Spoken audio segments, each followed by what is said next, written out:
ونستعينه ونستغفره ونعوذ بالله من شرور أنفسنا ومن سيئات أعمالنا من يهده الله فلا مضل له ومن يضلله فلا هادي له وأشهد أن لا إله إلا الله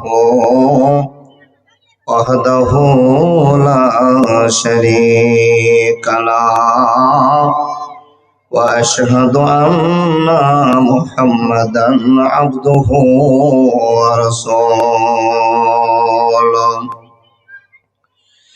الذي أرسله بالحق بشيرا ونذيرا وداعيا إلى الله بإذنه وسراجا منيرا أما بعد فإن خير الحديث كتاب الله وخير الهدي هدي محمد صلى الله عليه وسلم وشر الأمور محدثاتها وكل محدثات بدعة وكل بدعة ضلالة وكل ضلالة في النار أما بعد أعوذ بالله من الشيطان الرجيم بسم الله الرحمن الرحيم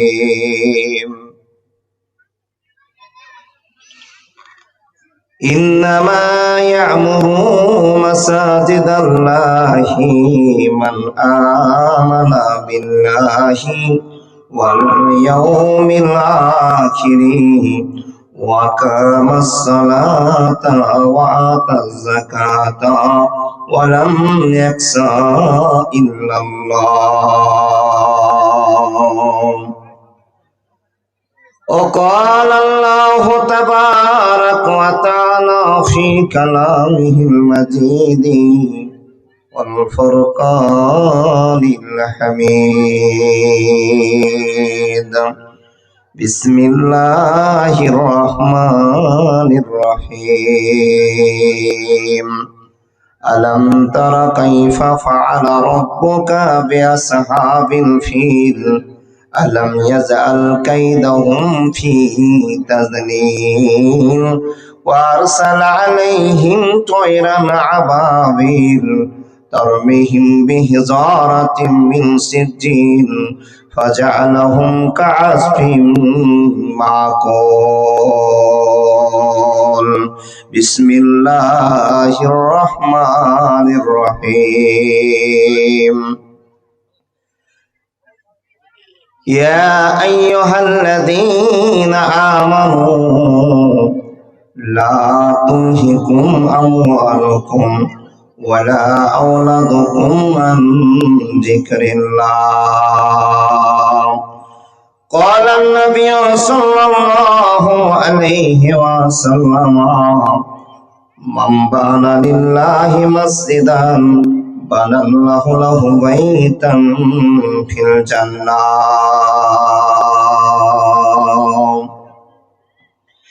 এই পৃথিবী দেখতে সুন্দর সবই মায়ার ঘর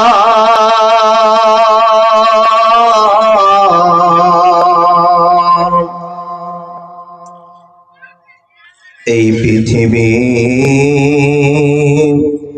দেখতে সুন্দর সবই মায়ার ঘর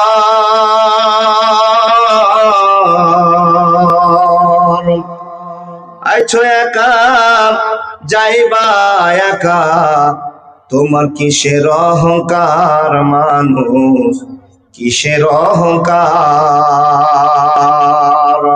কিসের অহংকার সোনা, কিসের অহংকার।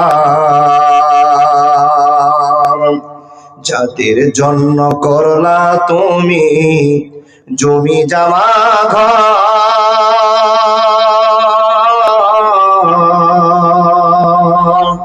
আজকে মরলে কালকে তোমার সবাই হবে পর মানুষ, সবাই হবে পর, সবাই হবে পর সোনা, সবাই হবে পর। এই পৃথিবী দেখতে সুন্দর, সবই মায়ার ঘর।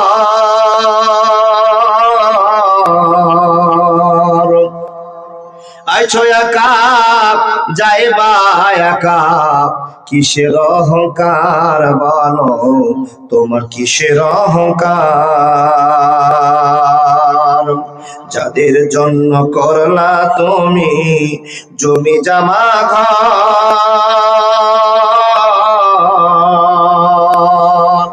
আজকে মরলে কালকে তোমার সবাই হবে পর মানুষ, সবাই হবে পর, সবাই হবে পর সোনা, সবাই হবে পর।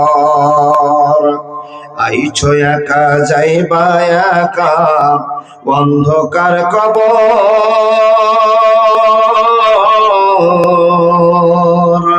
একদিন তোমায় দিতে হবে দেহেরি খবর মানুষ, দেহেরি খবর। আইছো একা যাইবা একা অন্ধকার কবর,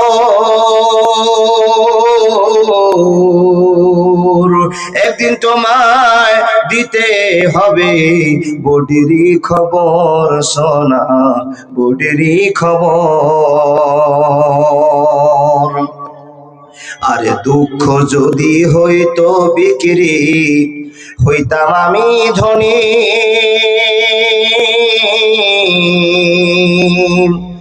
আমার কাছে আছে শুধু দুঃখেরই খনি মানুষ, দুঃখেরই খনি। দুঃখ যদি হইতো বিক্রি হইতাম আমি ধনী, আমার কাছে আছে শুধু দুঃখেরই খনি বলো, দুঃখেরই খনি। এই পৃথিবী দেখতে সুন্দর, সবই সাদের ঘর। আইছো একা যাইবা একা, কিসের অহংকার মানুষ, কিসের অহংকার, কিসের অহংকার বলো, কিসের অহংকার, কিসের অহংকার সোনা, কিসের অহংকার। লিল্লাহি তাকবীর। আওয়াজটা মহব্বতের সাথে বলুন। প্রথমে নামাজ পড়তে গেলে আমরা আল্লাহু আকবার দিয়ে আমাদের কাজটা শুরু হয়, ইবাদতটা শুরু হয়। তো আমরা শুরুতে আল্লাহকে খুশি করে মনটা আল্লাহ জয় করে নি। সকলে বলে লিল্লাহি তাকবীর। সবাই বলেছেন তো? যারা বলেছেন মুখ থেকে আপনার 100, 150, 200 যা সাগিরা গুনাহ ছিল সব ঝরে গেল। জোরে বলে লিল্লাহি তাকবীর। চলমান সভার যোগ্যতম সভাপতি মহাশয়, উপস্থিত অগণন আলেমী দ্বীন, সম্মুখে বসে থাকা অত্র এলাকা পরিচিত বাপ দাদা ভাই ও বন্ধুরা, পর্দার আড়ালে বসে থাকা অত্র এলাকা চিনা জানা মা ও বোনেরা, লাখো কোটি শুকরিয়া সে আল্লাহ যে আল্লাহ আমাদেরকে অত্র এলাকায় 10-12 জালসা পার করার পরে আজকে সেই একই অনুষ্ঠানে সন্ধ্যা থেকে এখন পর্যন্ত বসে আছি। আল্লাহ যতক্ষণ চাইবেন আমাদেরকে ততক্ষণই জালসা পর্যন্ত নিয়ে যাওয়ার সুযোগ করে দিবেন। যে আল্লাহ আমাদেরকে এখন সুস্থ সম্মান দিয়ে সুস্থ সময়টা কাটাবার সময়টা পাস করার সুযোগ করেছেন, সে আল্লাহ লাখো কোটি শুকরিয়া, বলুন আলহামদুলিল্লাহ। তারপরে পরে তার ভালোবাসার নবী, মায়ার নবী, বিশ্ব নবী, নবী মুহাম্মদ রাসূলুল্লাহ সাল্লাল্লাহু আলাইহি ওয়াসাল্লামের প্রতি লাখো কোটি দরুদ ও সালাম, শান্তির ধারা বর্ষিত হোক। আল্লাহুম্মা সাল্লি আলাইহি, আল্লাহুম্মা বারিক আলাইহি। ভাই ও বাবারা, দেখেন 50, 70, 100 বছর বয়সের কাছাকাছি মানুষ আছি, তবু আজ পর্যন্ত বসার নিয়মটাই বুঝতে পারলাম না। জি, তাহলে তো সূরা ফাতিহার মানা না জানাটা বড় ভালো কাজ করেছেন। প্রত্যেকটা বক্তা বসার জন্য আপনাকে অনুরোধ করে, তাহলে আমরা বক্তা বসতেই শিখিনি। যদি বসতে এতদিন থেকে শিখতে না পারি, তাহলে ফাতিহা সূরা মানে কি করে মুখস্থ করতে পারি? যার জন্য তো মুখস্থ করিনি মৌলভী সাহেব, আপনি ধরলে আমরা উত্তর দিতে পারবো না 2-4 জন ছাড়া। এই গেটটা প্রচুর জাম হয়ে গেল, এখান থেকে একটু জায়গা করে দিলে সবাই বাম দিকে চলে আসবে, আমার বাম দিকে আর আপনাদের সামনে। এইদিকে জিলাপির দোকান আছে, তো এইদিকে ভিড়ও বেশি আছে। এদিক দিয়ে একটা গেট করা আছে, কিন্তু এদিকে লোক আসবে না বাবা। এখন বোঝা গেল যে সবার গেট বন্ধ। বুঝতে পারেননি কোন গেট?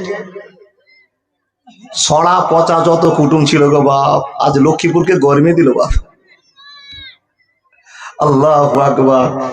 সন্ধ্যা থেকে 2 বার যাওয়া আসা করলাম, তো বুঝতে পারলাম যে এই এলাকার লোকের কত কষ্ট চালু হয়েছে। এক একটা বাড়িতে পাতা পাওয়া যায় না ভাগে। হ্যাঁ, দেখে আসলাম গো বাপ, মিথ্যা কথা বলছি না আপনাকে। যাই হোক, মানুষও আশা করে আসে, আর বাড়িওয়ালাও নেকির উদ্দেশ্যে খাইয়ে দিয়ে এটা ভালো দোয়া নিবের জন্য কষ্ট করে খাওয়ায়। কমিটির লোকও আপনাদের জন্য সেই ব্যবস্থাই করেছেন। দূরের মেহমানরা আসবেন, সন্ধ্যাতে চলে আসছেন, খাওয়াটা অত্যন্ত জরুরি, খেতেই হবে। খাওয়ার আগে কিন্তু ওয়াজ ভালো লাগবে না বাবা, যতই যা বলেন আপনি। খাওয়ার আগে ওয়াজ ভালো না, আগে খাবো তারপর ওয়াজ ভালো মন্দ বুঝবো। তো কমিটি যে ব্যবস্থা করেছে একটু লেট হয়ে গিয়েছে, না হলে এই প্যান্ডেলটা এতক্ষণ ভরে যাওয়া উচিত ছিল। যারা যারা খেতে পাননি খেয়ে আসুন, না খেয়ে আসবেন না। যারা বাজারে ঘুরছেন তাদেরকে বলবো, ভাই ও বাবা, বাজার প্রয়োজনীয় জিনিস। যদি সবজির দোকানে আপনি সবজি কিনতে যান, তো সেটা একটা বাজার। আর বাজারে গেলেই গুনাহ হওয়ার একটা আশঙ্কা আছে। বাজারটা সবচেয়ে খারাপ জায়গা, এটা আমরা জানি। কিন্তু শুধু কি এই জালসার দিনেই বাজারটা খারাপ? না, শুধু জালসার দিনের বাজারটা একমাত্র খারাপ নয়, আমরা খারাপ করে দিচ্ছি এই সমাজটাকে। জালসাতে দোকান বসেছে, প্রয়োজন আছে, আত্মীয় স্বজন আসবে, মিষ্টি, মান্ডা, চা, বিস্কিট মানুষেরা খাবে, কেউ ভাত খাবে না, বিভিন্ন রকমের খাওয়ার ব্যবস্থা হতে পারে।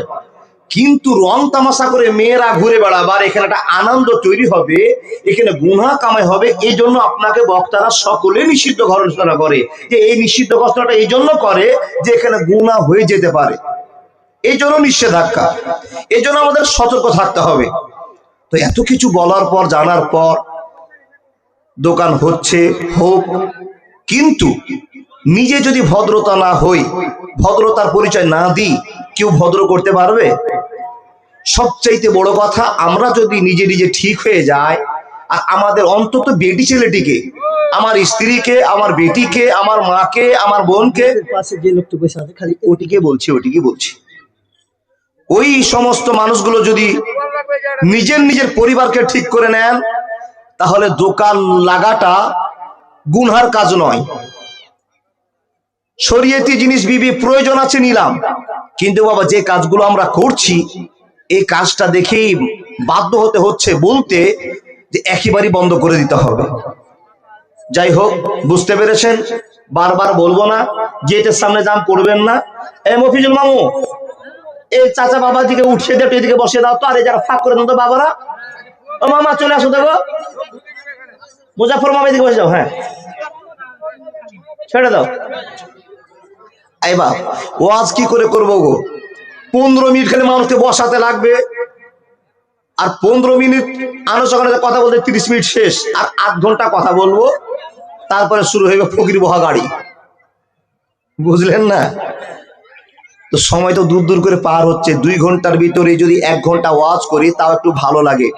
জি, কোনো জায়গাতে 1 ঘন্টার বেশিও হয়ে যায়। ওয়াজ না করলে তো আবার মনটা নরম হবে না, টাকাও বের করবেন না, তাই না?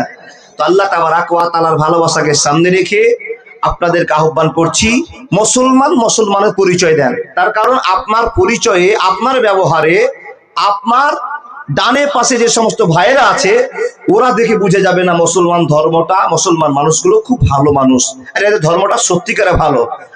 আমি আমাদের ধর্মকে ছোট করে দিচ্ছি বাবা, এর জন্য কেউ দায়ী নয়। যাই হোক, অনেকবার বক্তব্য শুনেছেন, আরো সামনে যে কতবার শুনবেন যদি বেঁচে থাকি। আপনারাও বড় আগ্রহী আছেন, আল্লাহ দয়া করেছেন, আর আপনারা আমার সাথ দিয়েছেন। না হলে আমার চাইতে ভালো ভালো বক্তারা এসে আপনাদের সামনে কথা বললেও আপনারা মনে হয় ইমদাদুলের দুটো কথা শুনবে, এটা আবেগ। আল্লাহ এই ভালোবাসাটা তুমি টিকে রাখবে, আমি তোমার কাছে আশা করে আছি। বক্তা শ্রোতার ভালোবাসা আল্লাহ তুমি টিকে রাখতে পারো, তাছাড়া কেউ নাই। আল্লাহ তুমি আমাদের জীবনকে ইহদিনাস সিরাতাল মুস্তাকিমের পথগামী করে দিয়ে জীবন যাত্রা করার সুযোগ করে দাও, বলুন আল্লাহুম্মা আমিন। বলা বক্তব্য শুরু করার পূর্বে আপনাদেরকে আমি বলি, যেই জায়গাতে অনুষ্ঠানটা হচ্ছে এই জায়গাতে আরো একবার জালসা হয়েছিল গত 4 বছর আগে। সেই দিন দেখেছিলাম মানুষের আবেগপূর্ণ ভালোবাসা। তবে আরেকটা কথা আপনাদের মনে রেখে দিই, আমাদের ডুবা অঞ্চলে যতটি গ্রাম আছে, যতগুলো ব্যবসায়িক আছে, সবচাইতে বেশি ব্যবসায়িক আমাদের মধ্য লক্ষ্মীপুরেই আছে। হিসাব করেছেন বাবা? আমি টাকা মারা পণ্ডিত তো, তাই আমার হিসাব করা আছে। সবচেয়ে বড় ব্যবসায়িক ভালো, এরা ইনকামের একটা পথ খুলে রেখেছে, আর এখানে একটা ভালো বাজারও আছে। আল্লাহ তুমি এই মানুষগুলোকে ভালো দিক করতে করতে পৃথিবীর যত কালো ইনকাম আছে এদের কাছ থেকে ছুটিয়ে দিয়ে ভালো পথকে তুমি চিনিয়ে দিয়ে জীবনটাকে যাত্রা করার সুযোগ করে দেবো। আরেকবার বলে আল্লাহুম্মা আমিন। আজকে যেই জায়গাতে মসজিদ হবে বলে এই কমিটি উদ্যোগ নিয়েছে, আল্লাহর বান্দা, যত এলাকায় যেখানেই জালসা হোক না কেন, সব এলাকার জালসার একই উদ্দেশ্য, একই আশা, জালসাতে মুসলমানেরা আসুক, আর মুসলমানরা এসে জালসা শুনুক, আর শোনার পরে আমাদের জালসাকে মন হলে কিছু সাহায্য করুক, তাতে মসজিদেরও লাভ হবে আর আল্লাহ খুশি হবেন, এই উদ্দেশ্যে জালসা দেওয়া। এখানে যতগুলো মানুষ আমরা বসে আছি, জালসা শুনবো চলে যাব, সবাই কিন্তু নেকি করতে পারবো না। কেউ জালসা শুনতে এসে নেকি করতে এসে গুনাহ কামাই করে চলে যাব। ওরা কারা বুঝতে পারবে নজরের মাধ্যম দিয়ে। আল্লাহ তাবারাক ওয়া তাআলা বলছেন, মসজিদে জালসা ডেকেছো, হাজার হাজার শ্রোতারা মসজিদে জালসায় এসেছে। মসজিদের জালসাতে এসে বক্তা সাহেব আমার ভালোবাসাকে টিকে রাখার জন্য টাকা চেয়েছে। সবাই টাকা দিতে পারবে না, সবাই দান করতে পারে না, আর সবার টাকা আমি আল্লাহ নিব? বলেন নিব না। প্রশ্ন হলো, আল্লাহ তুমি কার টাকা নেবে? কি করে আমরা বুঝবো যে আমার টাকা নিচ্ছ কি নিচ্ছ না? আমি আপনাদের সামনে আয়াত পড়বো, শুনে বুঝবেন নিশ্চয় আল্লাহ আপনাকে চেয়েছে, না চাইলে আপনি নিজেই বুঝতে পারবেন। আল্লাহর বান্দা, আপনাকে বলার পূর্বে আমি আপনাকে আগে সজাগ করে নিলাম। আল্লাহর বান্দা, এটা একটা মসজিদ কেন্দ্রিক জালসা। এই মসজিদটার প্রথম ভিত স্থাপন হচ্ছে, আর এই মসজিদকে নিয়ে গোটা পৃথিবীতে যত মানুষ আছে, আমরা সবাই পৃথিবীতে যত সুন্দর জায়গা আছে, দামি জায়গা আছে, সবচেয়ে দামি জায়গার নাম হলো মসজিদ। এটা আমাদের জানা, তাই না? এই মসজিদে দামি জায়গাটার সঙ্গে কে যুক্ত থাকবে, কারা যুক্ত থাকবে, এর পরিচয় আল্লাহ দিচ্ছেন। পরিচয়, বিসমিল্লাহির রহমানির রহিম।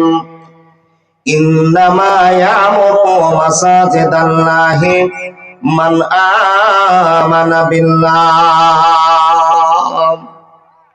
বন্ধুরে আমার, কথা বলতে আরম্ভ করলাম, মনোযোগ দিয়ে কথাগুলো শোনার চেষ্টা করুন।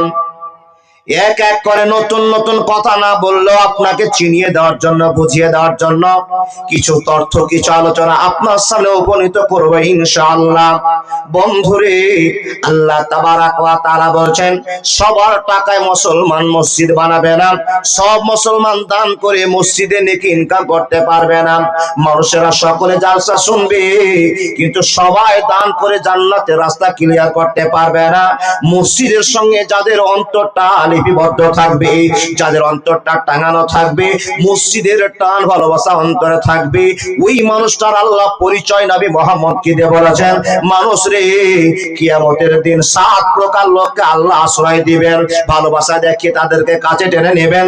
তাদের ভিতরে সেই লোকটাকে খোঁজ করে বের করে নেবেন, যেই লোকটার পরিচয় মসজিদ থেকে বেরিয়ে আসার পর তার মনটার শান্তি পায় না, আবার আসরের জন্য অপেক্ষা করেন, আসর নামাজ পড়ার পর মাগরিবের জন্য অপেক্ষা করে, মাগরিবে আসার পর আবার ইশার জন্য অপেক্ষা করে। আল্লাহ তাবারাক ওয়া তাআলা বলছেন, বান্দা তোমার দুনিয়া ক্লিয়ার, আখিরাত ক্লিয়ার, তোমার দুনিয়া ক্লিয়ার, আখিরাত ক্লিয়ার, তুমি শুধু অপেক্ষা করো। আমি আল্লাহ 40 বছর তোমার টাইম দিয়েছি, 70 বছর তোমার মরণের টাইম দিয়েছি। লা ইস্তাখিরুনা সাআতাও ওয়া লা ইস্তাকদিমুন। হে বান্দা শুনে নাও, এই মসজিদের প্রেমকে তুমি ধরে রেখে দাও, মসজিদের সঙ্গে বন্ধুত্ব তুমি রেখে দাও। যদি রেখে গিয়ে তুমি জীবনটা পাস করতে পারো, তোমার যেটা টাইম বলে দেওয়া আছে, যে তোমাকে সময় দেওয়া হয়েছে, জীবন দেওয়া হয়েছে, এই টাইম পার করতে পারলে বান্দারে, আমি আল্লাহ তোমার জন্য একটা পুরস্কারের ব্যবস্থা করেছি, যে পুরস্কারের নাম হলো জান্নাত, জান্নাত, জান্নাত। বন্ধুরা আমার, জান্নাত পাবে কে? সেই দিন আল্লাহ পুরস্কৃত করবেন কাকে? আল্লাহ তাবারাক ওয়া তাআলা বলছেন, 7 প্রকার লোককে সেদিন আশ্রয় দেওয়া হবে। তার ভিতরে যে লোকটা মসজিদের সঙ্গে ভালোবাসা রাখবে, মসজিদের টান অনুভব করে রাখবে, ওই লোকটাকে হাজার হাজার কোটি কোটি মানুষের ভিতর থেকে খুঁজে খুঁজে বের করে আমার এসি আরশের নিচে তাকে ছায়া প্রদান করা হবে। একবার জোরে বলুন না সুবহানাল্লাহ। বন্ধুরা আমার, এখন আপনি প্রশ্ন করবেন, মাওলানা ও বেটা ইমদাদুল, বন্ধু ইমদাদুল, আপনার কাছে আমরা জানতে চাই, আপনার কাছে আমরা বুঝে নিতে চাই, আমরা যে 5 ওয়াক্তের নামাজ পড়ে, কেউ শুক্রবারের নামাজ পড়ে, কেউ ঘুরে বসে ঈদের নামাজ পড়ে, তাদের কি অনুভব করা আছে? তাদের জন্য কি কোনো ওয়াজ করা আছে? না গো না, আপনার এখানে প্রকাশ করা আছে, বলা আছে, বন্ধুরে মসজিদের সঙ্গে ভালোবাসা কার থাকবে, মসজিদের সঙ্গে প্রেম কার থাকবে, যারাই তো মসজিদে কি আবাদ করবে, তারাই তো মসজিদের ভালোবাসা মরবে। আল্লাহর বান্দারা, কেমন করে ভালোবাসা বোঝা যাবে? না, আপনার নামাজ পড়তে যাবেন, নামাজ পড়তে গিয়ে দেখবে মসজিদের একটা বদলা উল্টে পড়ে আছে, মসজিদের ঝাঁঝাটা বাইরে পড়ে আছে, মসজিদের সবে চিকাই পায়খানা করেছে, মসজিদের সবে কয়েকটা পিঁপড়া লেগে আছে। বন্ধুরে, মসজিদের মহব্বত নামাজ পড়ে আসবে, কিন্তু ডানে বামে ঘুরে দেখবে মসজিদটা কেন এবড়ো খেবড়ো হয়ে পড়ে আছে, নোংরা হয়ে পড়ে আছে। এই সকল ভালোবাসা নিয়ে মসজিদের টানে যাদের জীবন চলছে, ওই লোকটাকে আল্লাহ কোটি কোটি মানুষের ভিতরে আশ্রয় দিয়ে তাকে সম্মান দেবে। বন্ধুরে, এই সম্মান পাওয়ার জন্য আমাদেরকে যোগ্যতা হাসিল করতে হবে। আল্লাহর বান্দারা, আপনাকে শর্টকাটে ওয়াজ না বোঝালে টাইম মেকআপ করা হবে না। তাই তো আমি আপনার কাছে ছোট্ট কথা আলোচনা করতে আরম্ভ করলাম। মসজিদের প্রেমিক কারা হবে? মসজিদের ভালো মন্দ কারা বুঝবে? মসজিদকে পরিষ্কার কারা করবে? নিজে না করে মানুষকে খোঁজ করে বেড়াবে। আমাদের মুয়াজ্জিন কোথায় গেল, ইমাম কোথায় গেল, ওরা কেন মসজিদ পরিষ্কার করতে পারে না, ওরা কেন সবটা পরিষ্কার করে দেয় না, ওরা কেন ঝাঁটা দেয় না? যে সমস্ত লোকেরা এই প্রশ্ন করবে, বুঝে নিতে হবে তার কাছে মসজিদের ভালোবাসা নাই, রং সঙ্গে ভালোবাসা দেখে আপনি সময় কাটাবার জন্য মসজিদে যান বন্ধু। না না না, আপনি বুঝতে পারেননি, আপনি বুঝতে পারেননি, আপনি বুঝেও সাকসেস হতে পারেননি। এই মানুষের দরকার করে আপনি বক্তব্য শুনে যান। মানুষের তো আল্লাহু আকবার কাবীরা। এই মোবাইলটা আব্দুল জব্বার ভাই কুড়িয়ে পেয়েছে, ফোন লাগিয়েছে।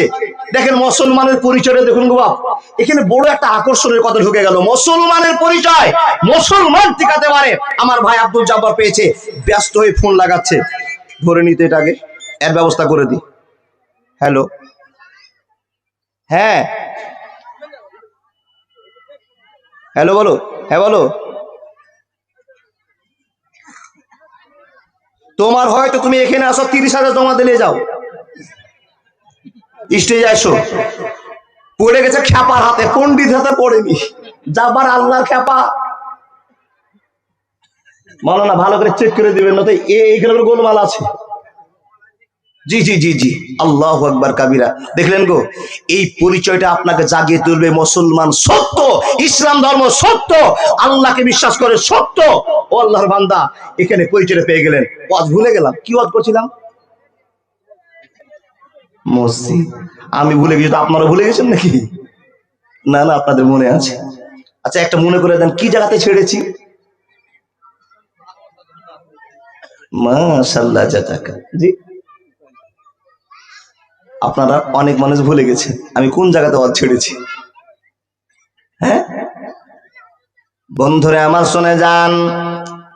আল্লাহ তাবারক ওয়া তাআলা বলেন, হে মানুষের দল, আমি আল্লাহ তোমাকে ভালোবাসা দেখিয়েছি, এই ভালোবাসাকে টিকে রাখতে হবে। মানুষ রে, মসজিদের ভালোবাসা অন্তরে রাখতে হবে। তার কারণ তুমি কি জানো না, এই মসজিদ আল্লাহর ঘর। এই মসজিদের জায়গাটা এমন একটা জায়গা, এমন একটা সম্মানের জায়গা, গোটা পৃথিবীর জমিনকে বিক্রি করে দিলে মুসলমান তুমি মসজিদের মূল্য দিতে পারবে না।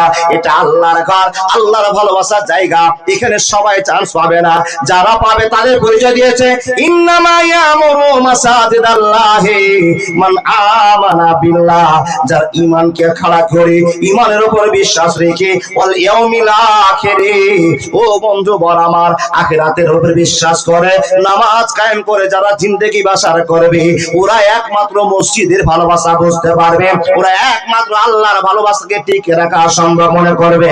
বন্ধুরে, আল্লাহর প্রতি ভক্তি না থাকলে ফাঁকা মাঠে গুলি ছেড়ে কোনো লাভ হবে না।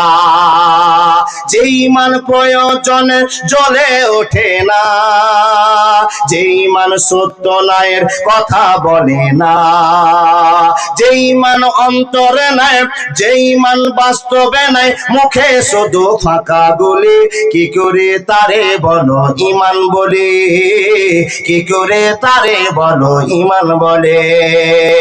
যে ঈমান প্রয়োজনে জ্বলে ওঠে না, যে ঈমান সত্য ন্যায়ের কথা বলে না, যে ঈমান অন্তরে নাই, যে ঈমান বাস্তবে নাই, মুখে শুধু ফাঁকা বলে, কি করে তারে বলো ঈমান বলে, কি করে তারে বলো ঈমান বলে, কি করে তারে বলো ঈমান বলে, কি করে তারে বলো ঈমান বলে। একবার জোরে বলুন না সুবহানাল্লাহ। বন্ধুরা আমার, তারা তো মসজিদের প্রেমিক নয়।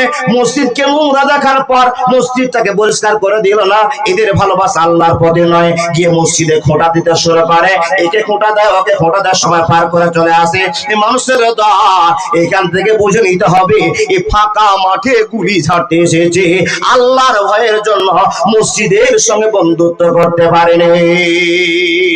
কত রকমের কেলেম দেখাবো আল্লাহর বান্দা। গরম আসছে, দেখেন এলাকাকে দিয়ে গোটা এলাকার মানুষের বিচার করা যায়, নিজের এলাকাকে দেখে গোটা এলাকার বিচার করা যায়। মসজিদকে আপনি কত ভালোবাসেন বুঝতে পারছি আল্লাহর বান্দা। যেগুলো কথা বললাম তো বললাম, সময় আসছে। একটা ফ্যান ঘুরিয়ে দিয়ে এক আল্লাহর বান্দা খুব প্রেমের আনন্দে ঘুম পাচ্ছে মসজিদে। আচ্ছা বলুন তো, মসজিদের টাকার ফ্যান ঘুরিয়ে দিয়ে আপনি ঘুম পাড়বেন, এটা আপনার জন্য শোভনীয়? শোভনীয়? উচিত? আপনাকে একটা ওয়াজ শুনিয়ে যায়, টাটকা ওয়াজ শুনে যান। এই মসজিদে শুধু লক্ষ্মীপুরের টাকার ভাগ নাই, পৃথিবীর যত মানুষ জালসা শুনতে এসছে 1 টাকা হলে দিয়েছে।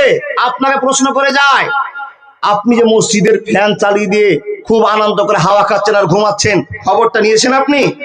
যতগুলো মানুষ এই মসজিদে শেয়ার আছে, ততটি মানুষকে আপনাকে কৈফিয়ত দিতে হবে, হিসাব দিতে হবে। আপনাকে আল্লাহ জিজ্ঞেস করবে, হে বান্দা, সবার টাকা দিয়ে মসজিদ নির্মাণ করা হয়েছে, লাইন ফ্যানের বিল সবাই দেয়, আর তুমি মাঝখানে গিয়ে আনন্দ করে নাও, হিসাব কি তোমাকে বুঝতে পেরেছো?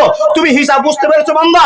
মসজিদে ফ্যান চালিয়ে আনন্দ করছো, এটা শুয়ে থাকা জায়গা নয়, তোমাকে হিসাব দিতে হবে। তুমি মসজিদের কারেন্ট পুড়িয়েছো তোমার নিজের স্বার্থে, তুমি জনগণের স্বার্থে নয়। নামাজ পড়তে এসে তুমি 3 ঘন্টা নামাজ পড়ো, ব্যাপার নেই, কিন্তু আপনি যখন রেস্ট নিতে যাবেন মসজিদে, এই আপনার শোভনীয় হলো না, এটা আপনি অন্যায় কাজ করলেন। এই লোকগুলো যদি প্রশ্ন করে দেয়, আমি তোমার কাছে ঋণী হয়ে থেকে গেলাম, তোমাকে প্রশ্ন করলাম, এখানে আমারও 5 টাকা দেওয়া আছে, তুমি আমার টাকার ফ্যান ঘুরিয়ে তুমি ভাগ নিচ্ছ কেন, প্রশ্ন করে দেয়, বিপদে আপনি পড়ে গেছেন, জান্নাত যাওয়া হবে না, আপনাকে আটকাতেই হবে, আটকাতেই হবে। আল্লাহর বান্দা, আমরা জ্ঞান করব, মসজিদে যে সমস্ত কর্ম করা যাবে না সে কর্ম আমরা করব না ইনশাআল্লাহ। মনে হয় তওবা করুন, জীবন আর এই গুনাহ এই অপরাধগুলো আমরা করব না, ছেড়ে দিলাম মসজিদের কথা। আল্লাহর বান্দা, মসজিদটা কত দামি আল্লাহর কাছে আপনি আমি জানি না। এই মসজিদের যারা প্রেমিক আছে, আল্লাহকে আপনি একটা ইট দিবেন, আল্লাহ বলছেন বান্দা তোমার জন্য আমি জান্নাতে ঘর তৈরি করব। নবীজি বলছেন, মাম বানা লিল্লাহি মাসজিদান বানাল্লাহু লাহু বাইতান ফিল জান্নাহ, যে আমার জন্য ঘর মসজিদ বানালো, আমি আল্লাহ জান্নাতে তার জন্য একটা ঘর বানালাম। সুবহানাল্লাহ বললেন না? শুনেছেন? শুধু তাই নয়, মসজিদের সঙ্গে জড়িত হয়ে জীবন কাটিয়ে কি লাভ? একটা মুসাল্লি নামাজ পড়তে গেল, দেখেন দেখেন দেখেন, নামাজ পড়ে চলে আসলো, একটা কাজ হয়ে গেল। আবার কিছু মসজিদের লোক ঢুকলো, একটা মৌলভী সাহেব আসলো, মৌলভী সাহেব কিছু বাচ্চাকে নিয়ে কোরআন তেলাওয়াত করলো, ফিকহ মুহাম্মদী পড়ালো, হাদিস করে আলোচনা করা হলো, চলে এলো।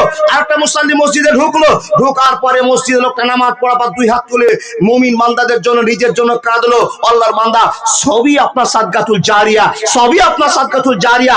মসজিদটা এমন একটা জায়গা, এমন একটা রাস্তা, জান্নাত যাওয়ার সহজ রাস্তার নাম হলো মসজিদ নির্মাণের সঙ্গে আল্লাহর ভালোবাসাকে টিকিয়ে রাখা। আল্লাহর বান্দা, আপনাকে আমি বেশি বোঝাতে পারবো না, শুধু আপনাকে বলে যাই, মসজিদে যে কর্মগুলো ইবাদতকারী মানুষেরা করে, ঈমানদাররা করে, সবই নেকি আপনি কবরে ঘুমিয়ে ঘুমিয়ে পাবেন, যার নাম হলো মসজিদ। শুধু নয়, ইয়াতিমের আশ্রয়স্থল, বিপদের কেন্দ্রস্থল।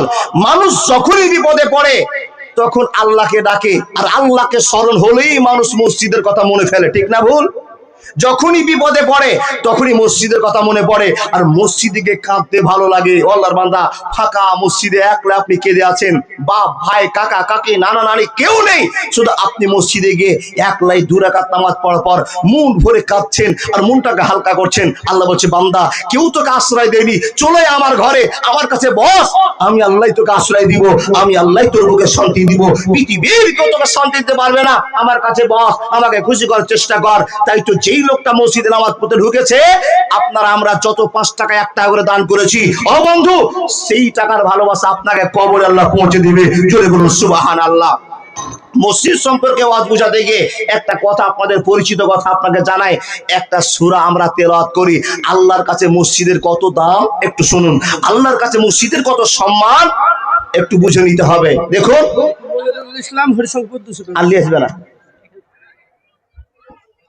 ও বা সবাই আমার সাথে বলুন, বিসমিল্লাহির রহমানির রহিম, মনে মনে বলুন, আলাম তারা কাইফা ফাআলা রাব্বুকা বিআসহাবিল ফিল আলাম ইয়াজআল কাইদাহুম ফি তাজলিল ওয়া আরসালা আলাইহিম তায়রান আবাবিল। এই সূরাটা কে কে জানে একটু হাত দেখান। মাশাআল্লাহ। বন্ধুরে আমার, অনেকেই জানেন, অনেকেই মুখস্থ করে রয়েছেন, অনেকে ভালোবাসার কথা জানেন না। প্রত্যেক দিন নামাজে কেউ না কেউ এই সূরাটা তেলাওয়াত করে, কিন্তু আল্লাহর বান্দা বান্দিরা, এই সূরাটা কত দামি, কত মূল্যবান, কত গল্প সাজানো আছে, এই গল্প তো আমাদের জানা নাই। আমরা মসজিদে গেলাম, আর আল্লাহ মসজিদকে কত পছন্দ করে ভালোবাসেন, এই প্রমাণটা সেখানে আপনাকে খবর দিয়েছে।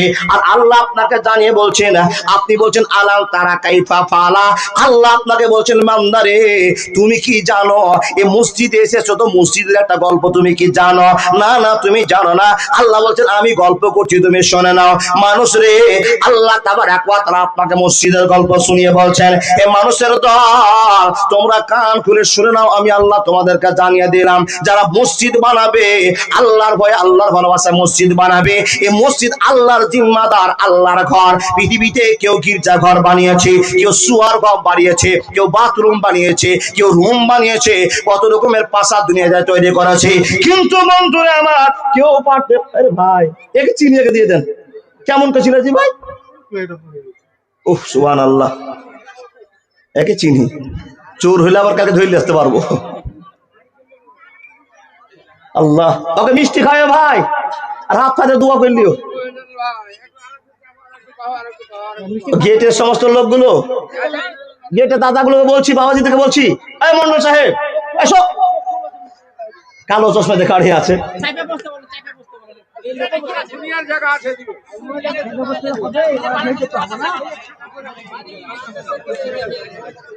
ওইলে কহবো না, তোমরা যাও না একটু জি, খালি সবই যদি কহে আওয়াজ ভুলে যাবো না। এই ঠান্ডা হয়ে গেল আসলি।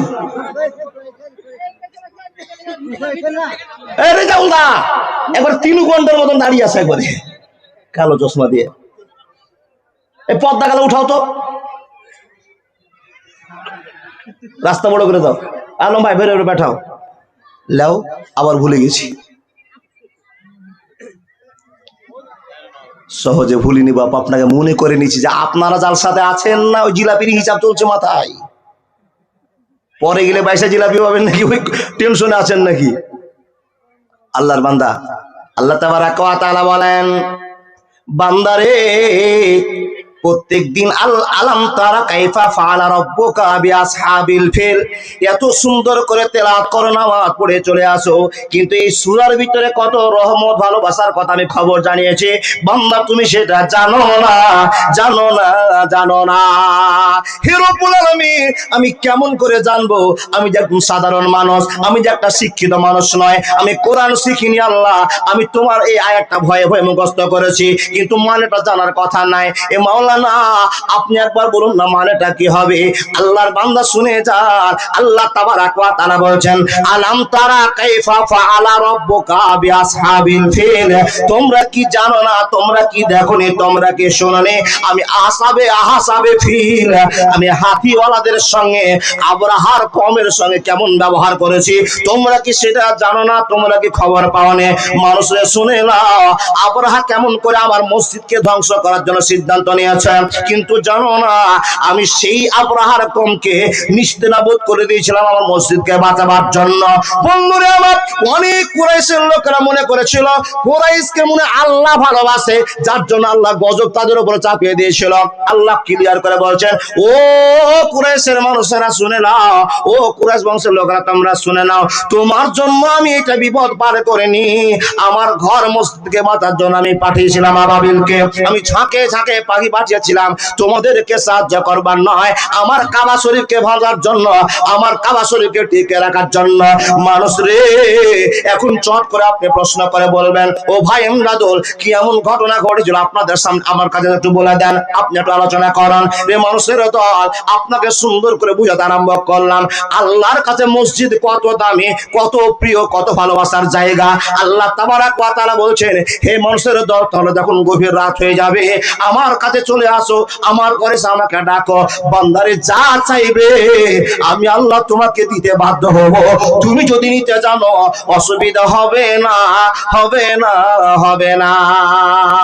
যদি কোরআন হাদিস না থাকে জীবনে, কি হবে গো মরার পরে? যদি কোরআন হাদিস না থাকে জীবনে, কি হবে গো মরার পরে? কবরের আযাব কি হবে সুখে, কি হবে গো মৃত্যুর পরে? যদি কোরআন হাদিস না থাকে জীবনে, কি হবে গো মৃত্যুর পরে? 4 মাযহাবকে ফরজ জেনেছে, এক মাযহাবের আমল করেছি, কোরআন হাদিসের দিকে দেখিনি তো ফিরে, কি হবে গো মরার পরে? যদি কোরআন হাদিস না থাকে জীবনে, কি হবে গো মৃত্যুর পরে? একবার জোরে বলুন না সুবহানাল্লাহ। কথা বলতে আরম্ভ করলাম, মনোযোগ দিয়ে শুনে যান। প্রত্যেকদিন আমরা সূরা ফিলকে পাঠ করি, প্রত্যেকদিন নামাজের মধ্যে তেলাওয়াত করি। আল্লাহ তাবারাক ওয়া তাআলা আপনাদের খবর দিয়ে বলছেন, এ মানুষের দল, এর ভিতরে মসজিদের কত প্রেম আছে তোমরা জেনে নাও, বুঝে নাও, জেনে নাও। হে আল্লাহ বলে দাও। এবার ঘটনা আপনাদের সামনে বলতে আরম্ভ করলাম বন্ধুরে আমার। বন্ধু, অনেক বড় লম্বা ঘটনা, কিন্তু টাইম মেকআপ নেওয়া যাবে না।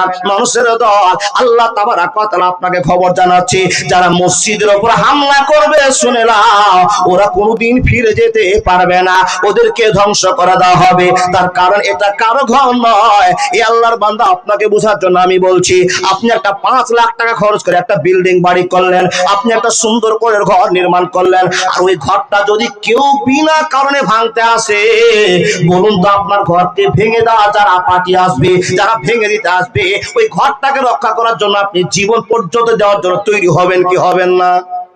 5 লক্ষ টাকা খরচ করে একটা বাড়ি করেছে, খুব কষ্ট করে বাড়িতে ঢোকার পূর্বে বাবা খবর পাচ্ছেন এই বাড়িটা ভেঙে ফেলতে হবে কোন একটা কারণের জন্য। আচ্ছা বলুন তো, আপনার বাড়ি টিকার জন্য ব্যবস্থা করবেন না? আল্লাহ বলছেন, বান্দা, আমার ঘর আমি রক্ষা করব, পৃথিবীর কোন শক্তি নাই আমার সামনে যুদ্ধ করবে। আমি তোমাদেরকে খবর দিয়ে দিলাম, ওই খবরটা তোমরা মাথায় ওঠে না। কি খবর গো আল্লাহ? আল্লাহ তাবারাক ওয়া তাআলার বান্দা মনোযোগ দিয়ে শুনতে আরম্ভ করেন। একজন বেঈমান বাদশার কথা আপনাকে বলতে আরম্ভ করলাম। নাম তার আবরাহা, নাম তার আবরাহা। কেমন করে ঘটনা ঘটলো বাবা? একজন বাদশা কোন কারণে মরে গেল, তার মরণের টাইম হয়ে গিয়েছে, লোকটা মরে গিয়েছে। 2 জন প্রতিনিধি দল তৈরি হয়েছে, 2 জন রাজা পদ নেওয়ার জন্য তৈরি হয়েছে। এই পদ নেওয়া রাজাগুলো 2 জনের ভিতরে কেলেম চালু হয়ে গেল। অনেক বড় লম্বা ঘটনা। চলে যাক সময়, চলে যাক সময়। আবরাহা তার প্রতিদ্বন্দ্বী বন্ধুকে বলল, তুমিও রাজা দাবি করো, আমিও রাজা দাবি করি, তো তুমি একটা কান খুলে শুনে নাও, তোমার শক্তি বেশি না আমার শক্তি বেশি, এটা প্রমাণ করার জন্য তুমি আর আমি 2 জন মাঠের মধ্যে যুদ্ধ লাগবো। তুমি যদি পেরে যাও আমাকে মার্ডার করতে, আমাকে মেরে দাও, আমি যদি পারি তোমাকে আমি মার্ডার করতে মেরে দেব। যে বেঁচে থাকবে সে রাজা হবে, আর যে মরে যাবে তার কোনো অস্তিত্ব থাকবে না। এ বাবা, অনেক বড় লম্বা ঘটনা। আবরাহা বাদশা প্রতিশ্রুতি দিল, তার প্রতিদ্বন্দ্বী, ওর নাম ইরবাত ইরবাত নামে তার প্রতিদ্বন্দ্বী লোকটা বলছে, ঠিক আছে, তুমি যখন রাজা হতে চেয়েছো, তা আমিও তো রাজা হতে চাইছি, তুমি আমাকে মানছো না, আমি তোমাকে মানছি না, পদের জন্য বড় ঝামেলা চলছে বাবা। আবরাহার প্রতিশ্রুতিতে 2 জন রাজা মাঠে যুদ্ধতে নামলো। যেমনই যুদ্ধতে নামা, একই মুহূর্তে যুদ্ধ শুরু হয়ে গেল। আর ইবরাত নামে যে রাজা ছিল, প্রতিদ্বন্দ্বী ছিল, ওই তারওয়ালটা তুলে নিয়ে বাদশা আবরাহার উপর হামলা করেছে। তাতে আবরাহার কান লাক কেটে, প্রতিহত করতে না পেরে অনেক জায়গা কেটে ছারখার হয়ে গেছে।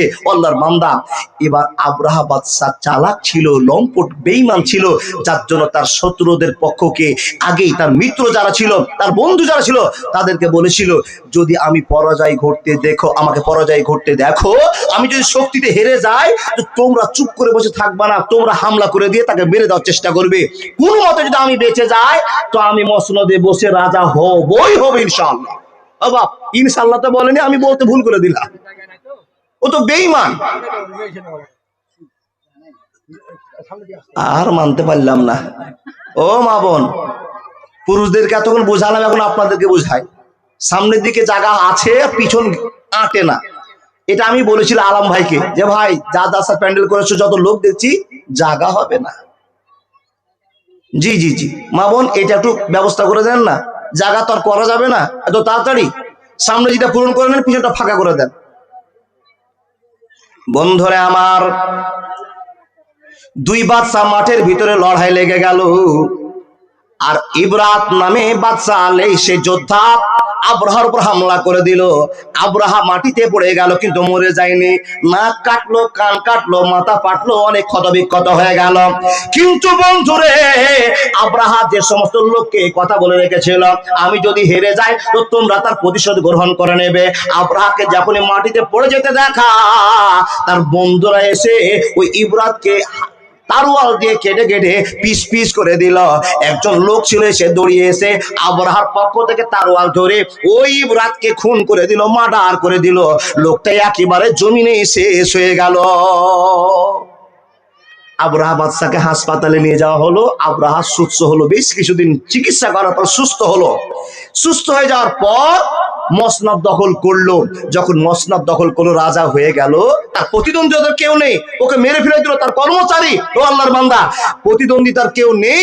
এই ভাবনা চিন্তা করে ওকে ভালো করার পর বাদশা নাজ্জাশী কিন্তু খবর পেয়েছেন আমার রাজত্বে এরকম গোলমাল চলবে, আমি এটা কিছুতেই মানতে পারবো না। তা নাজ্জাশী বাদশা বড় হুঙ্কার ছাড়লেন। তার একটা বড় কারণ আছে, খুব মনোযোগে কথা শুনবেন। ঈসা নবীকে মাননেওয়ালা 3000 লোক ছিল, 3000 লোক, অনেক বড় লম্বা ঘটনা।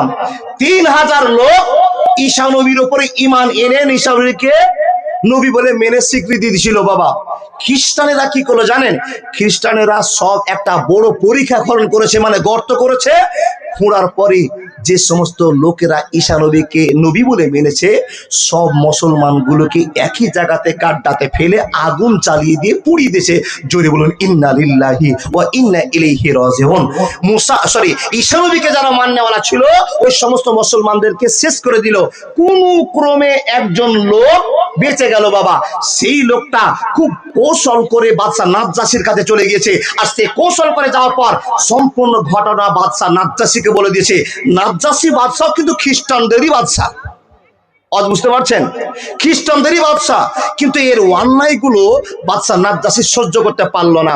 তিনি একটা চিঠি লিখে পাঠিয়ে দিলেন, এ আব্রাহা, যা আমি শুনলাম, যা বুঝলাম, তুমি যে অন্যায়টা করেছো, এর জন্য আমি তোমাকে খবর দিলাম। আমি যাচ্ছি আমার সৈন্য নিয়ে, আমার দলবল নিয়ে, তোমার মাথার টিকি কেটে নিয়ে আসবো। আর তুমি যে ইয়ামানের রাজা হয়েছো, তোমার ইয়ামানকে সমূলে ধ্বংস করে চলে আসবো, তোমাকে আর মাটিতে টিকিয়ে রাখবো না, তুমি তৈরি হয়ে যাও। এই খবর যখন পেয়েছে, দেখেন চালাক আব্রাহা নিজে একটা কৌশল খাটিয়ে দিল।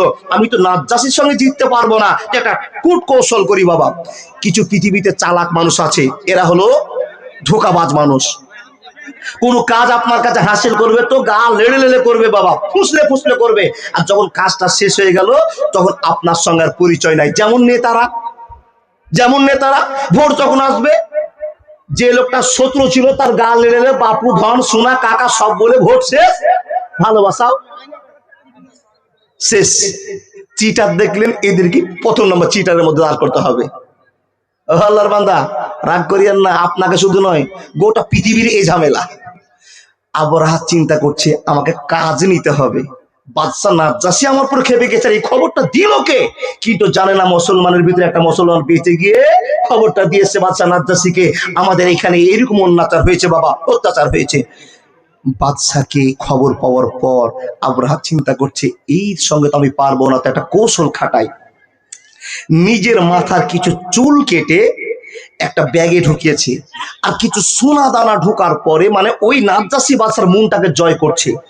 সুন্দর করে চিঠি লেগেছে, আর ইয়ামানের কিছু মাটিকে খুঁড়ে নিয়ে ক্যারি ব্যাগে বেঁধে ওই ব্যাগে ঢুকিয়ে দিয়েছে। বাবা, এক কথায় বাদশার মনটাকে পটিয়ে নিচ্ছে, রাজি করে নিচ্ছে। সম্পূর্ণ দেওয়ার পরে, সোনা দানা দেওয়ার পরে মাথার চুল কেটে বাদশা যে হুঙ্কারটা দিয়েছিল, আমি যদি তোমার দেশে যাই তো তোমার টিকি কেটে নিব আর তোমার রাজত্বকে ধ্বংস করে চলে আসবো, এই কথার অনুপাতে চিঠি লেগেছে। আর সে কাজগুলো করেছে, দিয়ে পাঠিয়ে দিয়ে লেগেছে কি জানেন? বাদশা, আমি আপনার কাছে ক্ষমা প্রার্থনা করছি, আমি বড় ভুল করে দিয়েছি। দেখেন, যদি কোনো মানুষ অন্যায় করার পর ভুল স্যালেন্ডার করে নেয়, তাহলে পৃথিবীতে আর কোনো মানুষ না তারপর রাগ দেখায়। বাবা, কিন্তু এর কৌশলটা দেখেন। যেমনই বাচ্চা ব্যাগ খুলছে, তো ব্যাগের ভিতরে আগে চুল পাচ্ছে। চিঠির ভাষা, আপনি আমার চুল কাটতে চেয়েছিলেন, আমি আমার চুলকে আপনার কাছে পাঠিয়ে দিয়েছি, আপনি প্রতিশোধ গ্রহণ করতে পারেন। আমি আপনার কাছে এত নিচু, এত ছোট যে আমি নিজের চুল কেটে আপনাকে দিয়ে দিচ্ছি। আপনি যে হুঙ্কার দিয়েছিলেন আপনার সঙ্গে জিততে পারবো না, তাই তো আপনাকে আমার চুল কেটে আগেই দিয়ে পাঠিয়েছি। শুধু তাই নয়, আপনি আমার মাটিকে ধ্বংস করতে চেয়েছিলেন, মাটিও আপনার পায়ের নিচে ফেলে দিয়েছি। বাদশা, আপনি আমাকে ক্ষমা করে দেন।